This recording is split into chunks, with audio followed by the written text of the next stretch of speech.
que ha dado el gobierno porque consideran que atentan contra la libertad de empresa y la reserva tributaria. Esta norma que disponía pues que los colegios transparentaran sus gastos, se los comunicaran a los padres de familia y alcanzaran en la medida de lo posible acuerdos. Buenos días, doctor Ferreiros. Muy buenos días, agradezco a RPP y de aquí, desde mi posición de abogado, extenderle mis condolencias a todas las familias aquí en el Perú que han perdido un familiar, a un ciudadano en estos tiempos de COVID-19 que lamentablemente vive el Perú y el mundo. Buenos días. Sí. Buenos días y gracias por eso, porque eso nos afecta a todos. Sin embargo, también, además de la vida humana, que es lo principal, de la salud, que es lo principal, está afectada la economía de hogares que están pidiendo algún tipo de entendimiento o razonabilidad con los colegios para adaptarse a esta situación.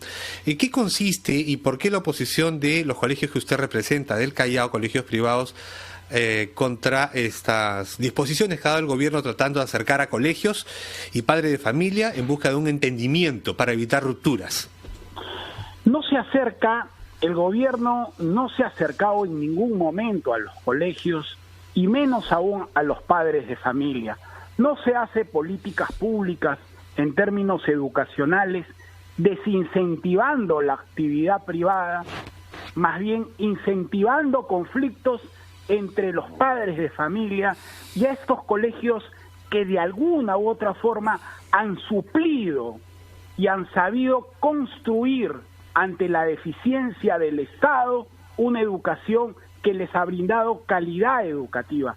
En vez de propiciar e impulsar, colaborar con los colegios para que las clases y las plataformas virtuales tengan una mejor conexión y transmisión a la hora de mejorar la calidad educativa, han hecho todo lo contrario. Han utilizado mecanismos jurídicos inaplicables para efectos de que la Constitución de alguna u otra forma defiende derechos fundamentales. ¿En qué extremo? A ver, explíquenos, ¿cómo se afectan los derechos de los colegios cuando les piden que transparenten sus gastos, que les comuniquen a los padres de familia en qué se está ahora el colegio, la institución, viendo afectada también ella y propiciando un acuerdo con los padres de familia? ¿Qué derechos de los colegios se han visto afectados, por favor? Sí, allí les voy a señalar lo primero. La norma, el decreto legislativo, lo que buscamos no es la inconstitucionalidad de la norma, sino la inaplicabilidad del decreto legislativo 1476, toda vez que es autoaplicativa. Un gobierno no puede emitir un decreto legislativo 1476 disponiendo actos de inmediato cumplimiento no sujeto al reglamento. Es decir, ¿como cuáles, por favor, para que los padres de familia lo entiendan más claramente, en términos sencillos, doctor Ferreiros? El artículo 5 señala de manera expresa que exige a los colegios que informen a los usuarios en el plazo de 7 días contabilizados de la publicación de la norma, costos de cada una de las prestaciones, incluidas el pago de cuota de matrícula, pensiones desgregadas, conceptos que pueden ser brindados presencial, montos de impuesto a la renta, montos de impuesto predial. Eso es una amenaza al capítulo 58 de la Constitución en el régimen económico referido al derecho a la intimidad en su vertiente de la reserva tributaria. O sea, un gobierno... Pero entiende, doctor Ferreiros, que estamos en una situación especial de emergencia, de pandemia y de necesidad de que nadie quiere que se rompa el vínculo entre padres de familia, entre estudiantes y colegios particulares, pero algún entendimiento tiene que haber, algún sinceramiento y transparencia excepcional por el periodo en que estamos tiene que haber. No me quepa la menor duda de eso, y los colegios no han sido exentos de un principio de solidaridad referente al comportamiento hacia los padres de familia y a sus alumnos. ¿Está seguro que eso ha sido el caso en todos los colegios? ¿Está usted seguro de lo que está hablando?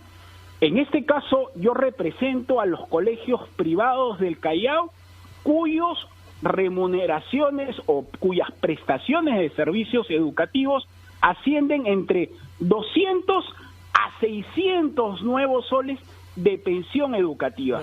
Eso quizás son magníficos casos, señor Ferreiros, pero usted tiene que reconocer que si han habido quejas es porque no se han puesto de acuerdo los padres de familia con los colegios. Si hubiera sido ese el caso, no hubiera sido necesario pasar a una norma. Ahora, la norma, usted dice que se viola la reserva tributaria, pero yo le recuerdo que la reserva tributaria es una obligación del Estado, con los datos que le da el ciudadano o las empresas. Acá se trata de pedir a los colegios que se entiendan con los padres de familia, sincerando ellos su situación económica para legitimar los cobros que quieren hacer en estas circunstancias que, como ha dicho Ricardo Gómez, son excepcionales. En una emergencia. Me gustaría complementar la pregunta de Fernando, señor doctor Ferreiros.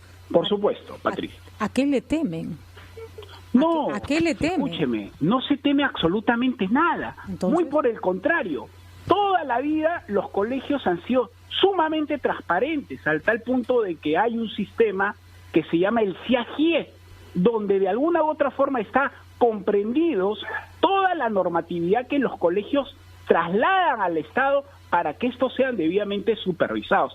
Adicionalmente, Patricia, y a todos en el panel, señalar de manera expresa que nosotros, a través del impuesto a la renta y a las declaraciones, señala de manera expresa que la SUNAT de alguna u otra forma tienen esa información en el ámbito estatal. Asimismo, también hay una afectación respecto al artículo 6 del decreto legislativo 1476, con la libertad contractual.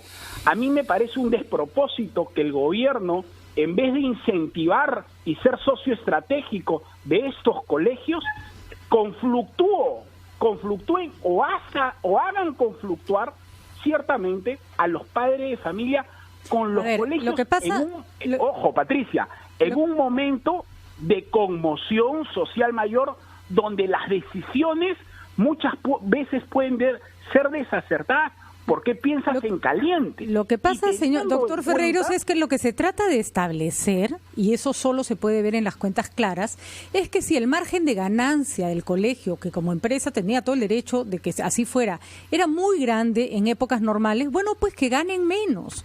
Y los colegios que no tenían amplios márgenes de ganancia, y eso se va a ver cuando se aclaren las cuentas, bueno, pues entonces no tienen capacidad para bajar sus pensiones. Más, ¿no? Lo que pasa es que me parece que el temor es que cuando vuelvan a la normalidad, la gente nunca más les va a querer pagar lo mismo, porque hay colegios, y no son la mayoría probablemente, cuyos márgenes de ganancia debido al problema de la oferta y la demanda son realmente enormes.